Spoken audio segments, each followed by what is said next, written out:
all of them, Adrian, were just kind of sucking up to Premier Legault. Like if you took a drink every time Legault's name was mentioned, you'd be blotto by the end of the debate. Welcome to the War Room with the one and only Warren Kinsella, who was feverishly watching the very first of three leaders' debates. It was the French language debate. So, Warren, we have this notion that Canadians are really going to start paying attention to this federal campaign that has been sputtering along for the last nearly 3.5 weeks.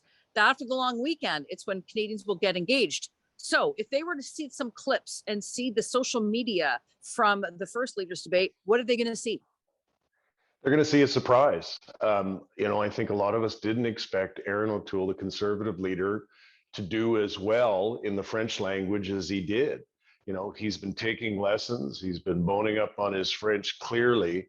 Not only did he defend his position on a number of points, his language skills were good enough that he was able to go after Trudeau, as he did, for example, on the sexual harassment issue that has dogged the Liberal campaign this week.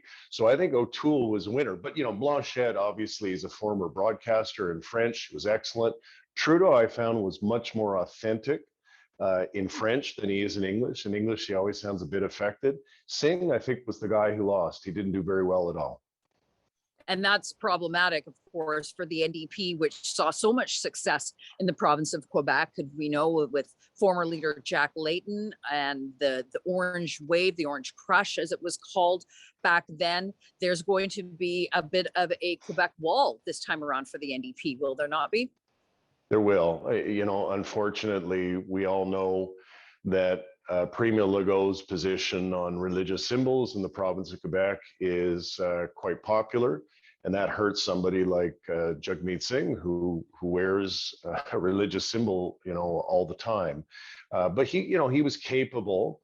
The thing that I found most off-putting, and I think that if English Canada had been able to follow the debate, if there'd actually been live translation, I think O'Toole and Singh probably would have lost some votes. All of them, Adrian, were just kind of sucking up to Premier Legault. Like if you took a drink every time Legault's name was mentioned, you'd be blotto by the end of the debate. It's like he's the king of Quebec, and they're all seeking his approval, his support. And I found that quite off-putting. But as I said, O'Toole did quite well, surprisingly well. And isn't that always quite typical of how these things often unfolds? Because we do have three leaders debates, as I mentioned right off the top. Two of them are French language and only one of them is in English. And we know where elections, majorities are won and lost, of course, is Ontario and Quebec. So the frustration from out west always is that everyone is just pandering to Quebec. They're just going to say yes to everything. Give them, continue with the transfer payments, continue with the sort of the SOP to province of Quebec. Does that carry on? And does that ultimately, does when Quebec, sees whoever is in government, they always come knocking, do they not? Yeah, I'm like you. I'm a Westerner. I'm an Albertan, but I was born in Quebec. And one thing I know about Quebecers is they like to go with a winner. And I think what's going to happen, this is my prediction, and you can make fun of me if I get it wrong. I believe that O'Toole is going to start inching up, not just around Quebec City, where he traditionally has support. I think he's going to start inching up elsewhere in the province, eastern townships, maybe in the suburbs of Montreal. And I think people in the West should take some comfort for that. If we're going to have a national government that works, particularly during a crisis like a pandemic and many of the other challenges we're facing, we need to have a government that's represented in all of the country. And I think that's what O'Toole potentially offers. It looks like he's picking up in Atlantic Canada too. So he'd have representation in every region of the country. Just a couple of short weeks left in this campaign. The racetrack is getting shorter and shorter, Warren. Let's look forward, not only to the next leaders' debates, but how you're going to see a pivot in sort of the messaging from the different parties. Well, I think the Liberals have no choice but to go negative. I don't believe that their lead is as much as 10 points as some of the media pollsters are claiming.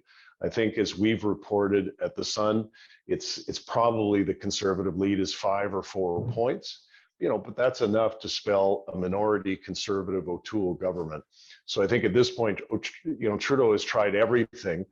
Where I think he's going to go is the vaccination issue. If you watched him in that first French debate, where he was most aggressive, where he was most passionate, was going after O'Toole on vaccinations. And we at the Sun, of course, know that, you know, he's a hypocrite on it because he's got candidates who are unvaccinated himself.